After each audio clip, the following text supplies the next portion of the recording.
Look at at that. that. Oh, that's gorgeous. That's not a Yeah, cheap one. mm-mm, That's a real. not indeed. Yeah, you gotta have something to just assist when you need it. Oh, that's beautiful. Yeah, I've got the hand carved with the little. Ooh, yeah, yeah, yeah. Love it. And this Perfect. one is my fancy one that you can't use as a sex toy afterwards because that would just hurt. Not a Actually, good idea. maybe you could use a sex toy afterwards. You Right. never know. Preferential and all that. Exactly. So, hi, Will. How Hi. are you? Nice to meet you finally. I Right back at you. and I'm so sorry this isn't going live like I wanted it to. Mm-mm. The rules of Hump Day. That's you're damn right. You are damn right about that. At least I'm, the microphone is working and the camera. yes. And yes, I wore a bra today, and I have my D&D books everywhere, and there's so much to talk to you about. And I'm gonna see. I'm just gonna leave a Blue Sky page up so that way people can at least try to contact us if they need to. Oh, perfect. People were going to try to reach us via Blue Sky. That's what I'm gonna do. I've got to finally make a Blue Sky account. That'll be my activity for the rest of the day. Well, that is it's no brainer, and I just got verified, so that makes me really fancy. Oh, yay. Yeah. Hang on. In fact, I'll put it on my phone so I don't even have to look up. There we go. Let's do this. And I have my international calendar, international thingamabobber. What do you call it?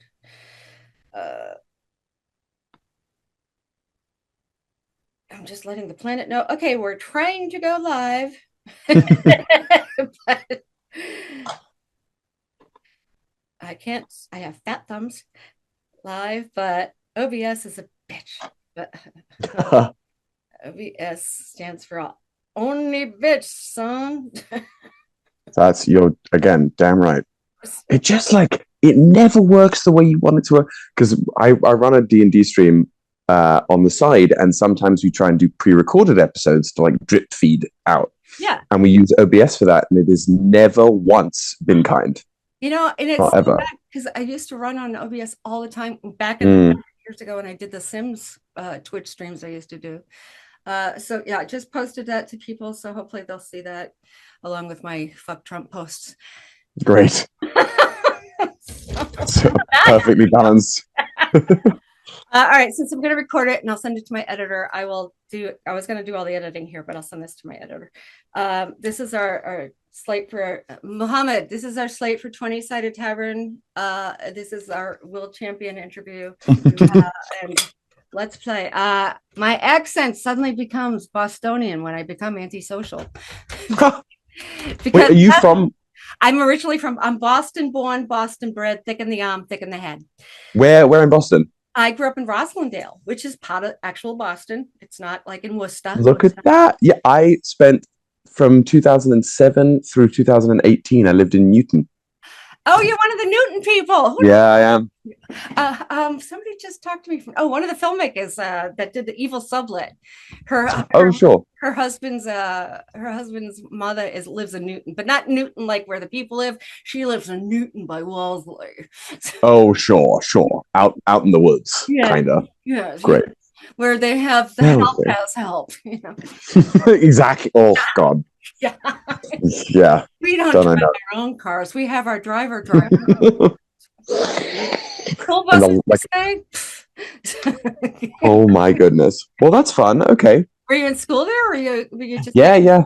Cool. When we moved here from the UK, my mother, because my mother was from America, and a like high school friend of hers was a principal of a middle school in Newton. So she said, "Okay, we're gonna go to Boston. We're gonna live in Newton and go to the school," and that's what we did. Aww. My ex-boyfriend, one of my first big loves, was from Newton in the blue collar section. Sure. Yeah, the slightly more grounded area. Yeah, where they have Kmart, or they used to have Kmart. Walmart, Target. So many things I wanted to talk to you about, and I'm so because you're also the first Marvel guy we had here, and also my husband is a Marvelaholic. Beyond belief. Like he's asking me about this character from 1970. I'm like, oh, sure, heard about him. Sure. It's like, sure, like I could tell you all about how to pat a dog. I could do that really. Sure. Yeah, I'm good at that. I could tell you all about it, Second City. Anything you want to know about improv? Spelling, Okay. I got down. You want Meisner? Got it down. A little bit of the let's see, what technique might I study? No, animation, everything about animation. In fact, right next to me is a 27-inch animation drawing tablet that Ooh, I can Ghibli myself with, which is nice. Oh, perfect. I don't think I can. It's the unveiling. Oh, whoa, whoa, whoa. It's a beauty. And that there is my little turbo who just walked away. Oh my. I'm dogs. So it's been all about me. We have because I lost my mind starting the whole show. Again, I desperately understand that. Oh, I'm so sorry. I No, apologize. please, absolutely not. And I blame it on the fact that I'm over 60 now. So Sure, sure. we'll just say the old bride fucked up. It's OBS again. Coupon for it. If I had a coupon for it, I would have figured it out. Perfect. So you are the god of 20. I want to hear, first of all, I want to hear a little bit about your background because you are an English American, Mm-hmm. to like an American, because nobody's actually from here except No. the Micmacs and the Algonquins and the people of the tribes. And my people love the Micmacs up in the Nova Scotia, So and yeah, I'm half Acadian, so I know myself an actual American. That's why I got the Paul Revere hat there. Perfect. That and Renaissance fairs. You have a very interesting background. What happened? How did you get? I mean, you got the United States because your mom wanted to teach, and you wanted to escape your dad. But right. So the long and the short of it is that both my parents are actors. They met at the Central School for Speech and Drama in London, because my mother had finished school over here. She went to college over here and then went to drama school over there. They met at drama school. And then I think they were there for about 25 years. Wow. I want to say so. I was born and raised in London. Lived there till I was about. Out of London. Which part of London? North London. For the Londonites amongst you, it's going to be Wood Green. It's right on the Piccadilly line between Zone 2 and Zone 3. So. Oh, sure. Okay. Again, on the Piccadilly. Not the best part of London by any stretch of the imagination, but it got the job done. Yeah, still London. Yeah, it's still London. It's easy to get to anywhere in London from Wood Green, and that's about the only thing that Wood Green has going for it. And the Nando's underneath the cinema there, which is fabulous. But then my parents separated in 2007, and my mother decided, yeah, let's do a year of schooling in America just to see what the difference is like. Because the school, even though England has a good educational system, the schools that I was in at the time were not particularly good. So we thought, let's change it up. And we came over here in Newton, Massachusetts in 2007. And so the rest is cakes, and you know what a Friendlies is. Oh, even before I lived here, whenever we would come visit my mother's parents, my American grandparents, the big thing we had to do, we would go to the Target in Watertown, and then was a Friendlies right there, which is now a bank, I believe. But we would always go to the Friendlies. We'd get the Monster Mash sundae and the blue raspberry drink. Yeah, it was a big. Raspberry lime murkies are like my from Britain, my favorite drink of all time. Yeah. Oh, my goodness. Massachusetts ice cream forever. Oh, please. I haven't been to Britain in forever. How many? But yeah, then I ended up getting bit by the acting bug as well. I swore I was going to be an archaeologist for a while, or a theologist even for a minute.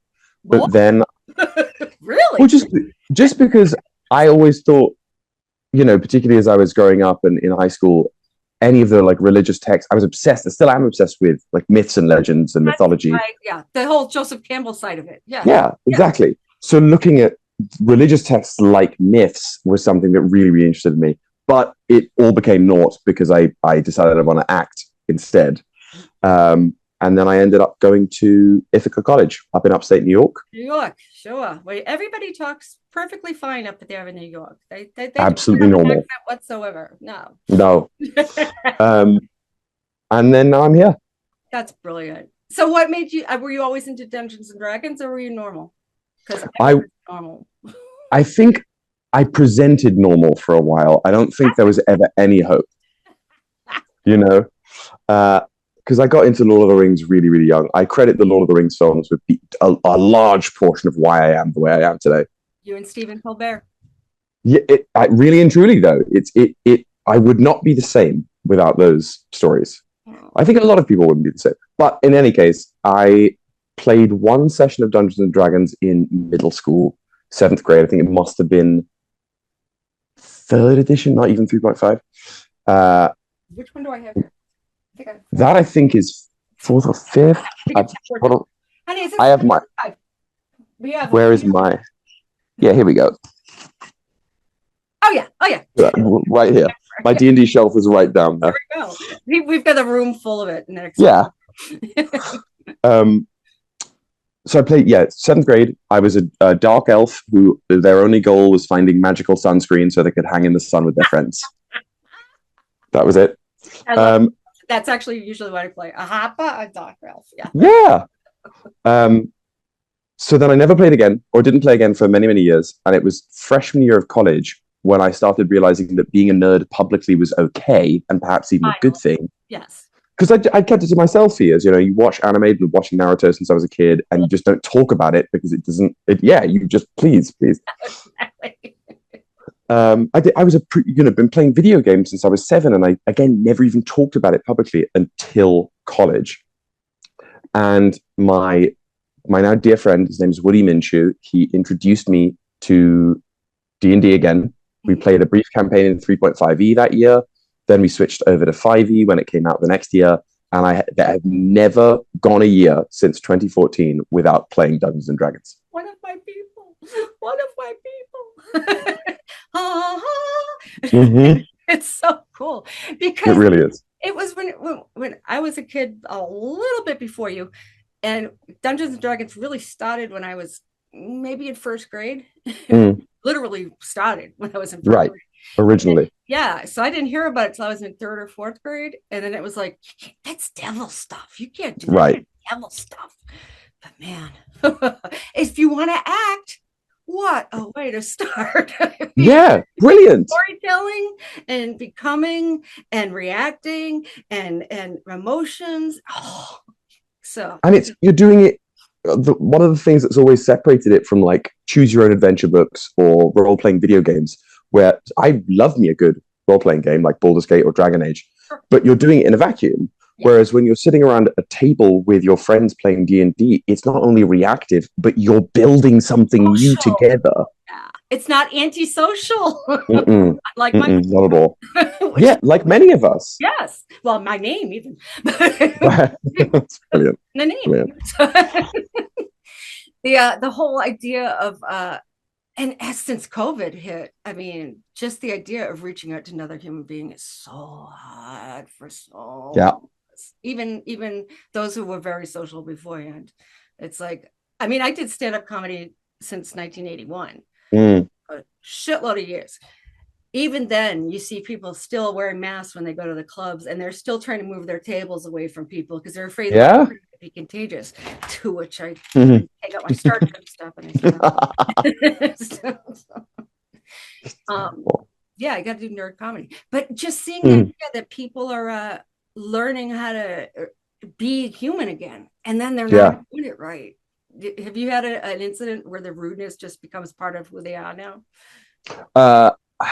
Well, you're in the US, right? So I was about to say, yeah, it's sort of part of the course.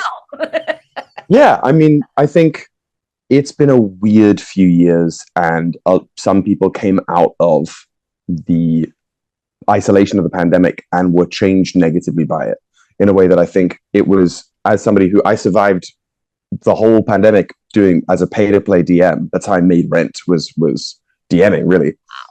Wow. And that's I think not Fiverr, right? You have to actually put that out and say, this is what I do. Yeah, it was. I initially started doing it through like a board game cafe company, but they were treating us terribly. So I then just like took the clients on my own. Yeah, I mean, you have to, and that's also, again this the only way to get anything. It really is. You have to be able to take the initiative, and my frustration with that initial company is what led to my friends and I banding together to create this company called Bards of New York, which we now have turned into a weekly D&D stream. Talk about Bods in New York. Yeah. Red Sox fan. Listen, I remember one of the first times I visited New York City. I had an uncle who lived here a long time ago, a great uncle. He took us to a Modell's to get like a sports jersey. And it was like one by Grand Central Station. My brother and I, the only sports teams in America that we knew of were the Boston Red Sox. So here we are in the heart of New York City asking for Red Sox jerseys in Yankee country. And what the hell's wrong with you? Yeah, the look we got from the guy across the counter, terrible. My brother at Fenway Park, and you should see the stuff he does to the Yankees. Oh, God, I can't imagine. He's the chowder guy. So, Oh, amazing. He's okay. Soup Nazi and well, he's the chowder. Like, he wouldn't even give Ben Affleck a chowder if he didn't say chowder right. Perfect. So the Bards of New York. So we started out just looking to. We thought we were going to be a company that offered pay-to-play DMing services like I was doing, and to advertise these services, we would stream us playing D&D on the side. But then the streaming aspect of it took off. One of our TikToks of a couple of our players getting into a romance blew up, and now we have quite the little following in the community. We stream usually. We're off tonight because I'm going to the premiere of the Thunderbolts. Oh. But we usually stream Wednesday nights, 6 p.m. Eastern Standard Time, and I am currently the dungeon master for that. The story is called Regulus Dark Age. It's about a group of ragtag individuals struggling in a world that the gods have abandoned, as the gods now start to trickle their influence back into the mortal realms again. Oh, you think you can come back now? Yeah, I love it. Yeah, exactly. But it's been great. It's particularly that community linking into the 20-sided tavern community. But with this whole tabletop realm, really embodies the a rising tide raises all ships sort of metaphor. And that's what I found as I've been dipping my toes into many of these circles, that everybody is willing to support everybody else. Not jumping off the planks of every ship, which is nice. Yeah. Well, again, you operate in the theatrical business for a while, and you realize that many people are out just for themselves. And I can understand it. Yeah. It's a tough business. Yeah. But this side of things tends to be, or I've found to be, a little more willing to look out for each other in a very nice way. I miss working with improvisers. Mm-hmm. Don't work as a team, it doesn't work at all. Yeah. And that's, I mean, love that so much. Yeah. We had a group in LA for a long time, and the theater that we have is now part of the Fires. But oh God. But I studied with all these people that were just like Avery Schreiber. You're too young to know who Avery Schreiber is. But all these comics from the 50s and 60s from when Second City started. All these comics, so it was pretty amazing. And these are like the guys who made all this shit up. Oh. Yeah. So it was pretty cool. But doing stand-up, you got like like everybody's competing with each other instead of helping each other out. Which, as a woman in entertainment, my whole thing is helping other women in entertainment. Sure. Which reminds me, you're recently engaged. Did you recently get married? Yes, I am. Engaged. The photographs are beautiful. I stepped into your Instagram and I stalked you and I checked out your photographs. Good. First of all, you also have a red-haired lovely, don't you? Isn't she? Oh, yes, I do. She is an angel, my dear Emily. We are getting married this October on the 4th. Aww, 10-4. 10-4-25. Can't argue with it. We did the 13th. We did just this December, Friday the 13th. Oh, perfect. Yeah, we had absolutely amazing. Yeah. With a Wiccan official. Oh, amazing. That's lovely. It was very cool. So I highly recommend the marriage thing when you're good. The right person. That's good to hear. She's also an actor, or is she normal? Yeah, she is. We met. She's going to hate me for putting this on an interview, but we met in a summer theatre contract in 2018, playing the front and back half of a 400-pound mammoth puppet. Was it a pantomime show? Yeah. Oh no, Salt and Wilder, Skin of Our Teeth. Yeah. Great. Oh, I love her already. Yeah. And that the rest is do the history. bottom or do you get the top or the bottom? I had to be the top because the top was the load bearing part of it, Oh, or the front rather, because it had the big trunk and the head. It was these clamps that came down on my shoulders, and she got to swish the tail around and had this very funny moment where we sat down and she splayed her back legs out, so the mammoth just like flumped onto the ground. We had a great time. look at your butt all day, which is not bad. Yeah. That's a pretty good way to introduce yourself to somebody. Mm-hmm. It's old school for sure. That's so romantic. Oh my God. Don't Yeah. Taco Bell tonight, honey. All right. Yeah. But that was nearly 7 years ago now. Oh, that's so cool. Congratulations. Yeah. I saw that. Thank you. I just had a bubble up about it because I one of the things I love is how do you meet stories? I just, that's Yeah. I mean, I've been married too many times, but oh, goodness gracious. yeah, well, I did the Stada husband, and Sure. I did the gay husband, and then I did Okay. the musician husband. And Right. I'm on the last. Actually, somebody who's not in the odds for the first time. So let's see what happens. Okay. Maybe that's the secret. Yeah, probably is. Yeah. Amazing. What was that? Okay, that was strange. Ooh, the ghost of Christmas past just haunted my life. So tell me more about the bars. Now, from the bars, does the bars start 20-sided tavern? Tell me about 20-sided tavern and how that okay. So the bars and 20-sided tavern are definitely separate, but we're beginning to collaborate, and I might be getting some of the other tavern goers to come guest on the show. 20-sided tavern, as far as I understand it, began back in 2020 with just a Zoom idea of doing like a Dungeons and Dragons stage show.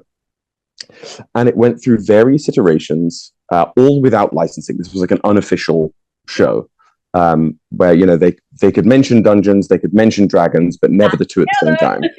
Exactly. They did it in Pittsburgh. They did it in like a little bunker theater in New York. They did it in Edinburgh. They went to the Fringe Festival in Edinburgh. And then they brought it to Chicago. And it's while they were in Chicago a couple of years ago that I believe Hasbro discovered them. And this is not, I don't have this on exact authority, but I think they were already trying to, Hasbro and Wizards of the Coast, concoct a Dungeons and Dragons stage show as they were.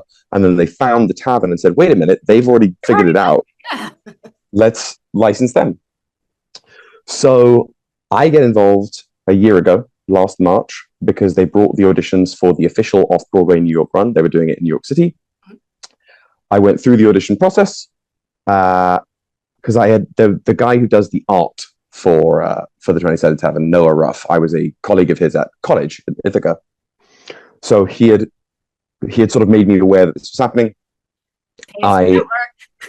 You've got to know these people.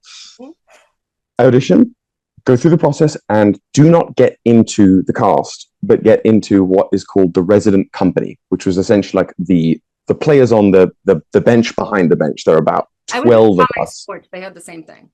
Yeah, exactly. So it was like a reservoir of us that every month we would do a workshop with the whole cast and production team, just to build camaraderie, to workshop characters, things like that. So we did a couple of these, and that started in March. And then July of last year, or late June of last year, we had one. No. It was July, where we were doing like a test one. We all got assigned characters from the vault, quote unquote, like the characters that were licensed to the tavern but hadn't made it on stage yet.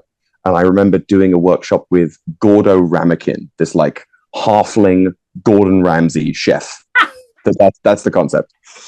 And I remember talking to Emily about this beforehand, and Emily was like, look, why don't you just consider this like a secondary audition, right? Like it's a workshop, you're in the thing, but why don't you just like take that mindset into it?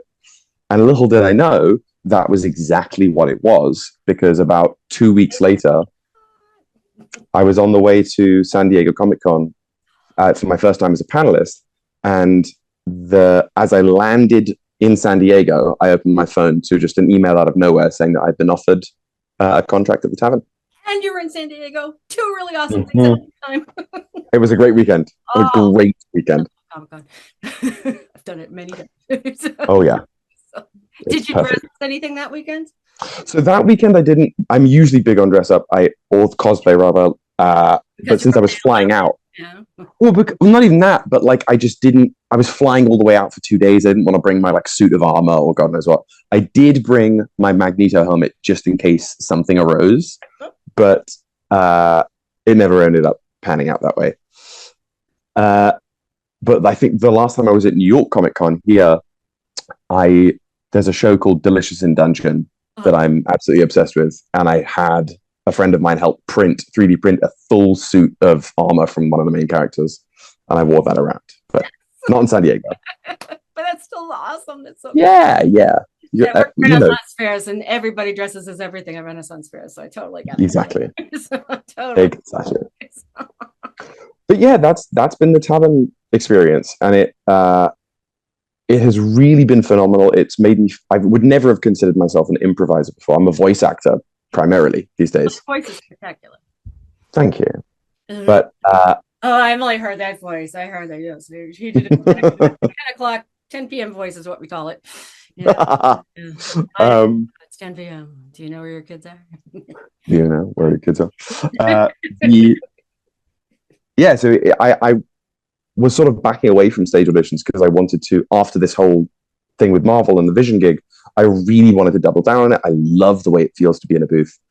But this show has been such a gift because I have met so many people in not just the tabletop industry, but in the voiceover industry. Yeah, you've cut And it had Neil Newman, Deborah Wild, Sam Barrett.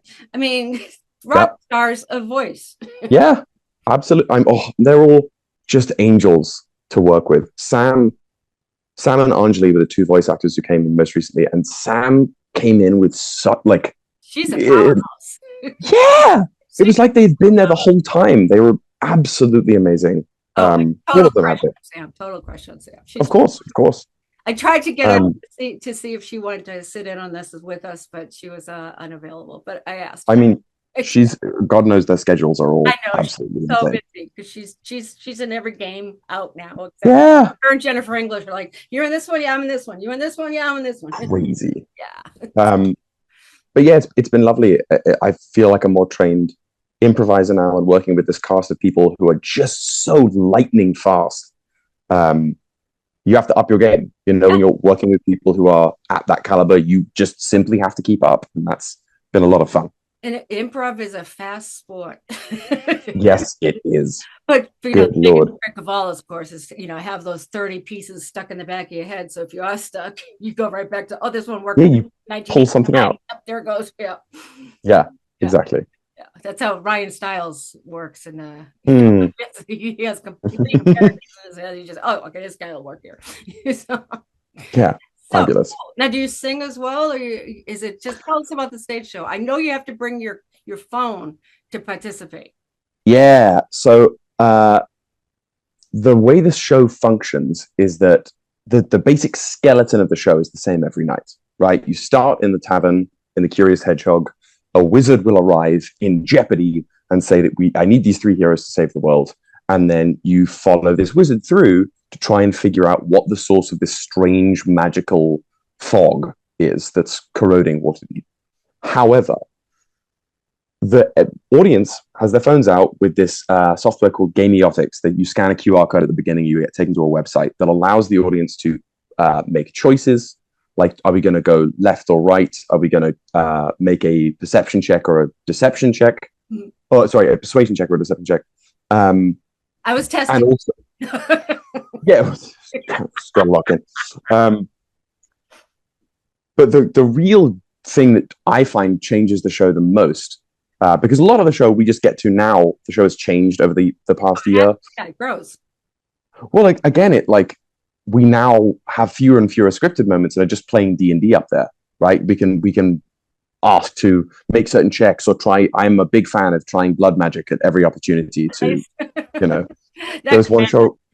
Yeah, right. Well, again, you're like, I'm going to chop off my arm to ensure that I bolster this healing ritual with blood magic so that my friends will survive a little bit longer.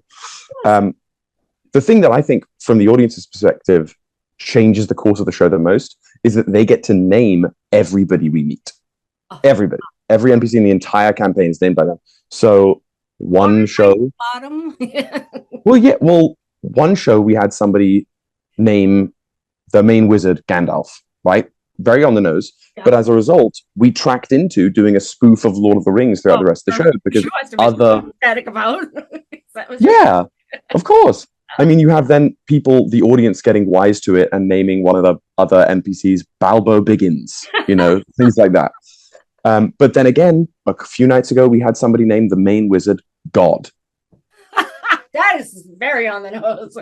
Yeah, it really is. But then we divulged into a story that was kind of reinventing and re-examining monotheistic religions, and everybody playing from the top of their intelligence, so it doesn't end up being like a overly social commentary, but just a story about how these things take place and how people are changed by belief. So cool. It really is. There's no other show that I have ever seen or been in that really the audience is essentially on stage with us. It feels like when we do these shows in rehearsal, yeah, it's never the same. It's never the same without a house like that. So you can't get bored. They don't. You have people, I'm sure, Yeah, over and over again. we've had people who have come in like 50, 60 times. That's cool. Now here's the small issue that's coming up. You guys are going to be stopping the current run on the May 11th. Is that right? Yes, May 11th. Okay, so and there's discounts available. I'll put the link up when I post this, which I'll post Oh, yes. this afternoon. There's discounts up until May 11th. Hopefully it hasn't sold out, but if it did, No. good for you guys. But what happens after that? I mean, what are you guys going to do next? Do you travel? Yeah. So yes. we are going on tour. I don't have all the details about that at the moment. Save for Portland. Please come to Portland. Please come to Portland. I'm going to say that we're doing a pretty serious national tour. It's going to start. There's a stop in DC. There's a stop in Chicago. A big stop in LA, and then we're going to kind of zigzag across the country. Like nothing has been set in stone. But I remember hearing Boston thrown around. I think I remember hearing Portland, along with San Diego. Nice. I think Austin. Maybe, I don't know. Again, I'm but a lowly peasant in the grand scheme of things. It's also con season. It starts in March and it ends in the NYCC up in the yeah. So but that's definitely the plan, is to take the tavern on the road, and everybody will be playing everything. I think by the end, almost everybody will be able to be both behind the bar and on the bench, both player and like DM tavern keeper, before tour really even starts. So we get to really just bounce around the town. I've spoken with, including Dave Jones, who's Halson, Baldur's Gate 3, who said he pulls out his black 20-sided dice from his desk and says, I could do that. Yeah. So you mentioned Jennifer English earlier. She really wanted to come guest with us this year, but again, the schedules just didn't line up. So we're hoping that we run into her on tour and get to play with her maybe in one of the cities that she's doing a convention in. Similarly, when we get to LA, everybody wants to come guest. We've there's gotta be. You've got Patton Oswalt. You've got the whole. There's Jackie Cashin is one of my favorite. Yeah. She does Dork Forest, a podcast. She's also on tour with Maria Bamford, and I know this not only a friend of mine, but she is one of the funniest women on the planet, and she is the biggest D&D tabletop gamer I've ever met in my life. So sure, and again, can't argue with that. Yeah, so you're gonna be lousy with the D&D people. They're gonna take you all and say, okay, you are now on HBO or whatever. Well, I mean, that's even our director said that's kind of the idea, right? That if we help set up the tavern as sort of like an institution here that they can then keep touring and bring out other places, then it serves also as a springboard for us to then, once we've done the thing here, now follow up on these connections we've made and just keep rolling. Yeah. I'm hoping flowers and spread those seeds. Exactly. Yeah. Germinate. Yeah. My secret hope is that, like the tavern did a stint briefly in Australia this past year, that they do a small run in the West End. And I'd love to be part of the opening team in the West End. That's my hope. Oh, there's so many great theaters. Yeah, there really are. They really are. For those who have never seen a British theater company, First of all, Ugh, things I love more than anything, small theater companies that are just out in the boonies and they yeah, spectacular actors you've ever met in your life. And then the smaller ones that are in the biggest cities, like the most yeah, people, like who did I see? I saw Cheetah Rivera was the only famous name, who's now I believe passed on by like yeah. years. But as you see these incredible big name people who are taking theater back. They want to go back to theater, so they start these little theater companies, and it's like, They're like, what's going on here? What are you doing here? Dench, isn't Judy Dench sitting right next to me here? What the hell? Yeah, it's amazing. It's amazing. And the thing, do you write well? Oops, there's the end of the world. Yep, there it is. You just lost Um, the dragon. yeah, who even knows what that was? Do I write? Yes. Yes. So I haven't put anything. I haven't like sent anything to an editor or to be attempted to be published at the point. But I do write. I write a lot for my D&D campaigns now, and sometimes what I do to help me out is kind of make little proto novelizations. Nice. Well, I'll like write out scenes as if I was writing it for a book. And I've been tempted to try and stitch together some of these things into an actual story or a novella, but it's just a matter of time. Yeah, you can make it into a graphic novel or a comic. Yeah. That's what I did. I What? put everything in a graphic novel. Oh, What? if I had that. You're a dungeon master then? Mm-hmm. Yeah.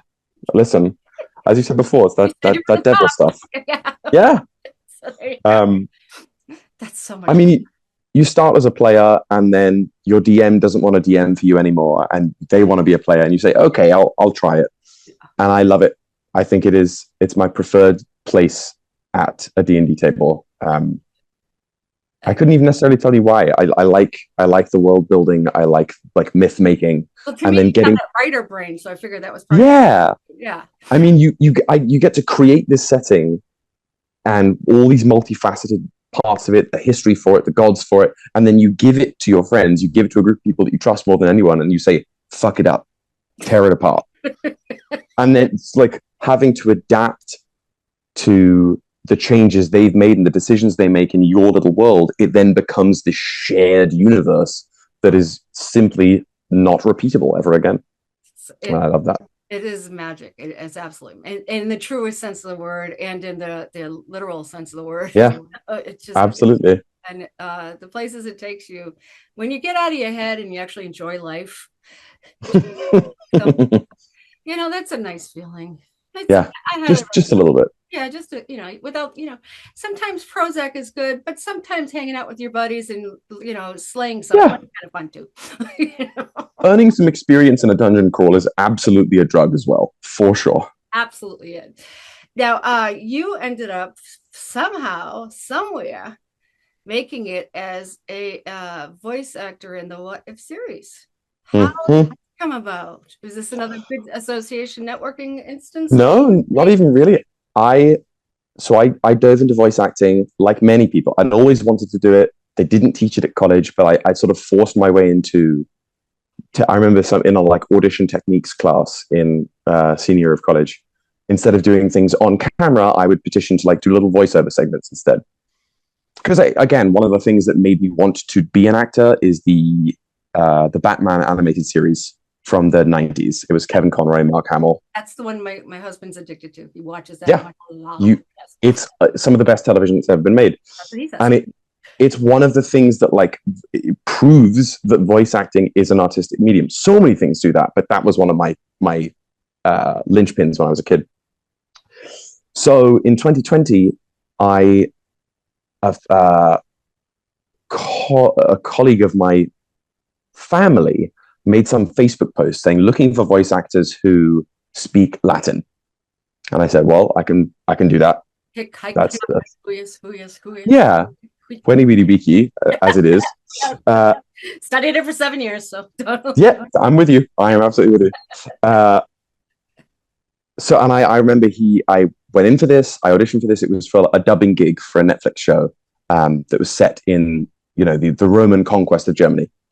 I ended up booking that, falling in love with voice acting, and then I really put my foot to the pedal and took classes, made a reel, did a class with an agency as well, like a little sort of workshop. Uh-huh. And we hit it off. I sent them an email afterwards, didn't hear anything, sent them an email a couple months later, and they said, I'm so glad you followed up because your first email ended up in spam. And we've been sort of talking about you since. Aw, So since then, I have been signed with Buckwald for animation and voiceover. that's pretty good. That's Yeah, pretty damn not good. going to complain about that. Yeah. And it was in the summer, June of 2023, when I got an audition to be a voice match for Paul Bettany. And about 2 weeks later, I received a call from my agent saying that I had booked it. You do sound a lot like Paul Bettany. You do. It's because I remember sitting there listening to his voice tapes, and I over exaggerated a little bit, but he has a strange, almost lisp like thing. And it's a So you say, he has with it. yeah. What's one of the big classic line? I understand now the circumstances that brought us here. Like just this like little tiny little softness. Dead too. And it was amazing. And then this was for the What If video game that came out last year, the VR video game called An Immersive Story, which ended up being a sweeping arc about what the Scarlet Witch would do to protect and ensure her love for the Vision, even when he himself had said that, passing on was okay. And it was a phenomenal experience. We recorded it over a few sessions over the span of about 6 months with tweaks and things. For the first time, when you finally get a script in front of you for a voiceover gig, it's so different than what you expect it to be. Yeah. Explain to people what a voiceover acting script is like. It is, when you first get these things, they are the most bare bones, non-descriptive, like almost secreted away. You get little, just like a chunk of text with not even actual context, just like a little bit of description of how you should be reading the line, of what the theory is. By the end of the recording process, I did have a full script with all the actual stage directions for what was going on, because we were deep enough in it that they knew we weren't going to leak anything. And that that's huge. We had the first few sessions, they had a camera on us while we were speaking so that they could record out the way we were moving and then animate these characters wonderful in accordance. Yeah, not quite motion. It's not quite mocap, but you still learn where the muscles are. Exactly. And my brain is going, oh, I know why they did that. Yeah. So then after that, once they had rough animatics of what we'd already done, they would then play those on screen so that we could see what it looked like and then make adjustments going on later. I also got to voice in that. I got to steal Harry Styles' part from him. This character called Star Fox, who was in one big scene with Thanos and Captain Marvel in that game. And I had a blast doing it because now I've played that character more than he has. And I'll take it. And you're going to tell him when you see him. Oh, I would happily tell him to his face. But did you wear the same dress? No. Because he's very stylish. He's way more stylish than I. So sexy. Anyway. It's in his name, after all. Yeah. He's stylish. Yeah. But yeah, it was a brilliant experience, and I am addicted to it. I want to, whenever Paul Bettany's not around, I will happily voice Vision for the rest of time. I'm currently campaigning. There's a big Marvel video game that's out right now that is continually adding characters to its roster. It's called Marvel Rivals. Yes. And I am campaigning to be Vision in that when they eventually add Vision to the game. Oh, that's so cool. Which they will. Which they'll hire. Yeah, of course. Yeah. Of course. Please. He's going to be off with Jennifer Connelly doing something pretty. Exactly. Him and his pretty people and his pretty children and his pretty wife. That's perfectly fine. I met him this past year at New York Comic Con because we were doing a panel for the 20-Sided Tavern, and I went downstairs. No. Well, I literally met him and I said, hey, I just want to thank you for not just your work in general, but because you did Vision, I now have a career as a voice actor. And it was just a fun moment. I've got his signed picture on my 20-Sided Tavern dressing room mirror, just to remind me. That's cool. Now, when does this tour start that you guys are going to be doing? At the moment, or do you get to breathe for a few weeks? We get to breathe. Okay. We get to breathe. Again, the schedule is all still up in the air, but we are going to go down to Kentucky to retech the show with the sort of the touring set. How did you get Kentucky out of that? Who knows? Somebody had a farm. But the first performance will be at the Kennedy Center on July 22nd. Wow. Yeah. Hopefully not for the Orange Menace, but Listen, the way we are looking at it is that the Kennedy Center will be a safer space for people who feel threatened and unsafe in that area. It'll be a safer space for them with us there speaking on their behalf than it will be without us there. preach. Absolutely right. Absolutely right. Right? We've Absolutely. never shied away from sort of using our platform meaningfully and to get people going home thinking about things a little differently than they did coming into the tavern. And if we can do that at the Kennedy Center, then all the better for it. Isn't that a nice feeling when you finally Yeah. get that person the right way and it's like, oh, they stopped thinking this and now they think this. Or Yeah. they're critically thinking about something where they hadn't Exactly. Because that's anybody who says that fantasy and D&D are apolitical spaces. We get all sorts of people, for bards at least, yelling in our comments about, this is ridiculous. Like, why don't put politics into D&D? Any fantasy story, battling factions. Isn't like, that politics? Hello. go back to the Greek myths, go back to any story that's been told on a fantastical medium you're telling me that Star Wars is apolitical? Right? Get out of here. Get out of here. I mean, the rebellion. We're in the rebellion. Yeah. I mean, even Lord of the Rings, right? You have the industrial complex burning the world down, and then the small people standing up and saying no. And that's the point. The money going, yeah, we'll see what happens. Yeah, exactly. So yeah, that's the current plan.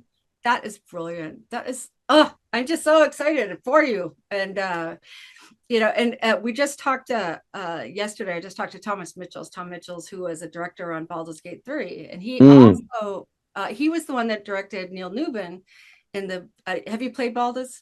Oh yeah. Okay, so you know the big scene where he's killing Cazador. Yeah. Oh, he directed that scene, and I mean, to me, I hadn't realized that Tom had done that scene. I knew he was the director, and I knew he was in the game, but I didn't know it was that scene that made. Yeah. I mean, Neil was just so emotional and so there. Unbelievable.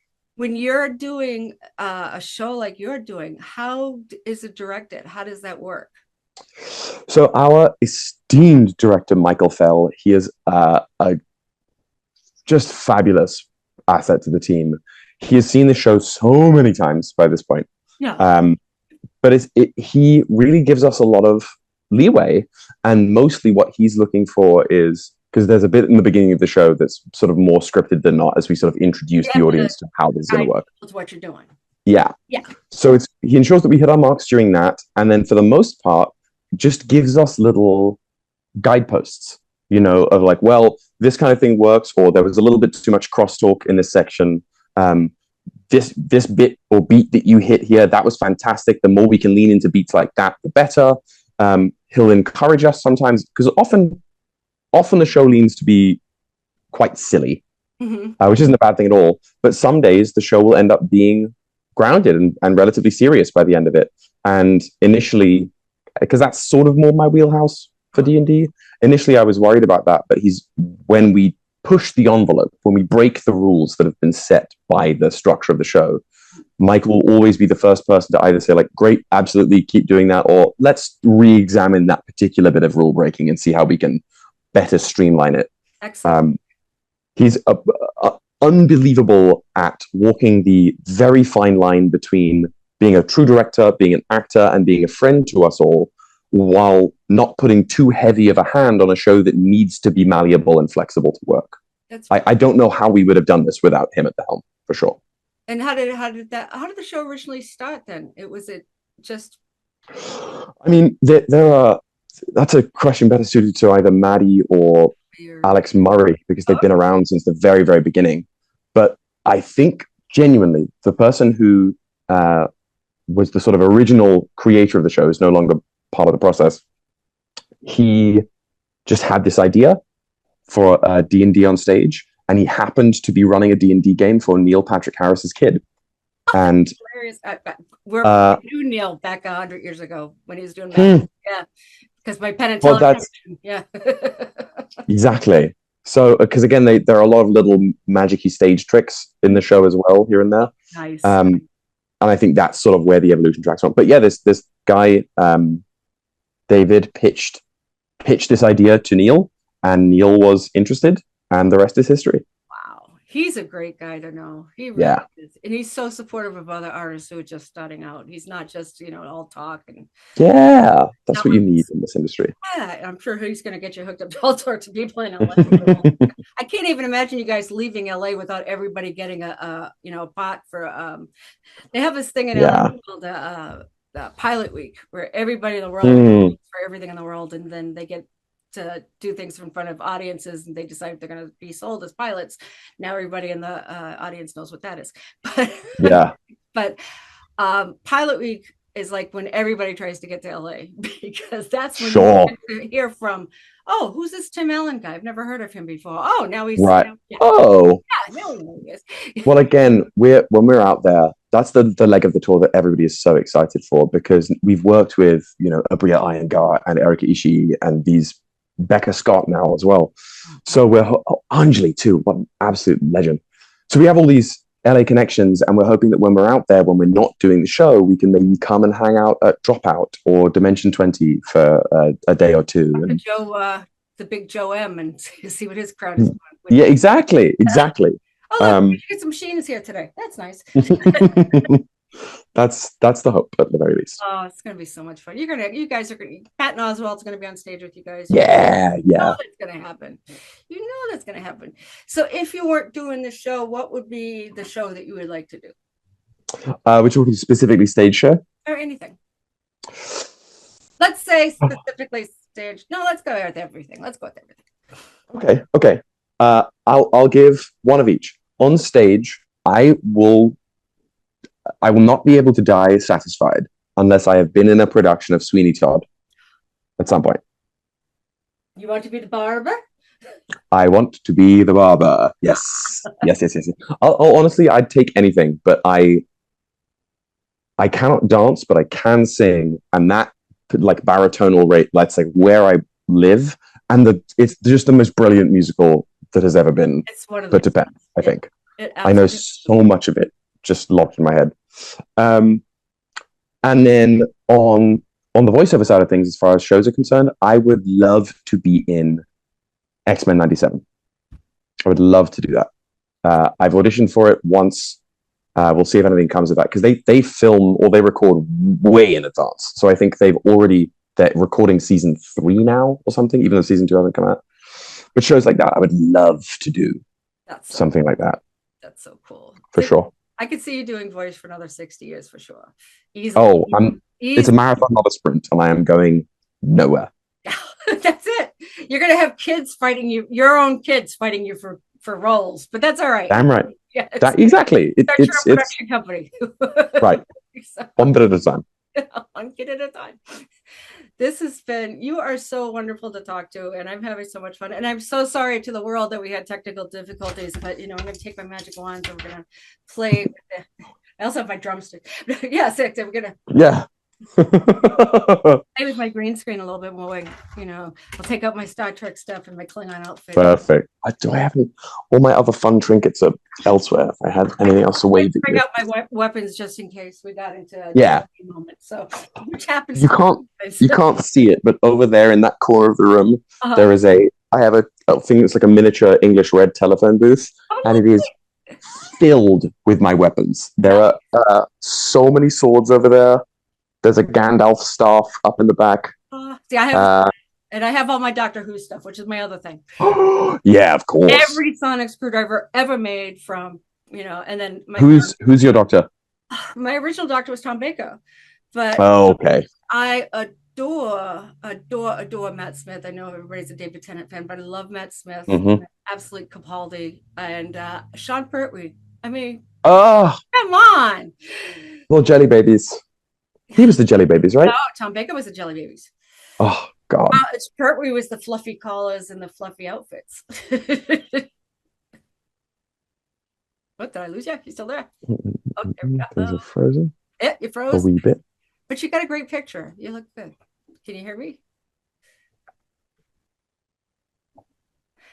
And this is a commercial break in the middle of the day. Whoa. Oh, here you are. Are you coming back? Let's see. Host tools. Let's see if I can bring you back. If you kind of come back, we'll do it. Hello. There you are. Yay. We scared the computers. Sorry. Unbelievable. It was the waving of the wands. That's what did That's it. what it was. It was absolutely the wands. Yeah. Blame the wands.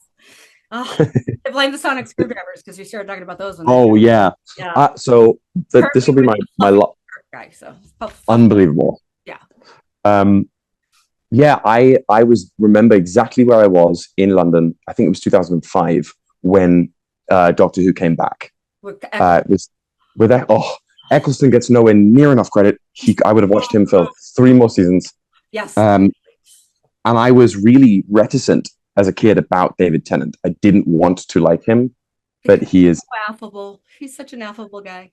but again, it's that thing, the same thing I was talking about at the tavern. He was unafraid to go to both ends of the spectrum. He was willing to do the sort of the affable part of it and the bleaker stuff, the Time Lord Victorious. I think it is just a brilliant arc. It's incredible. And now watching him with Michael Sheen doing the podcast. Good Omens and their own. Oh God, they're great. So good. Absolutely great. Actors are people most of the time. Yeah.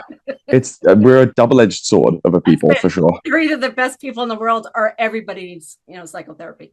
Yeah. And both, mostly. Yeah, true. Which is even more human than not. So. Well, this has been absolutely fabulous. And I am so grateful. Love speaking with you. This, my darlings, has been the Aunty Sochelle Hour-ish show. The 20-sided tavern guest, Mr. William Champion, also known as your favorite Marvel character. And please, by all means, anytime you want to, if you want to tell us about the tour when you're in LA or something. Amazing. I appreciate you so much. Absolutely. I can't wait to listen back. It's been amazing. Cool. All right. Well, I'm going to slate this for my editor. Thank you so much. Awesome. I'm going to stop the recording. Amazing. There we go. Stop recording.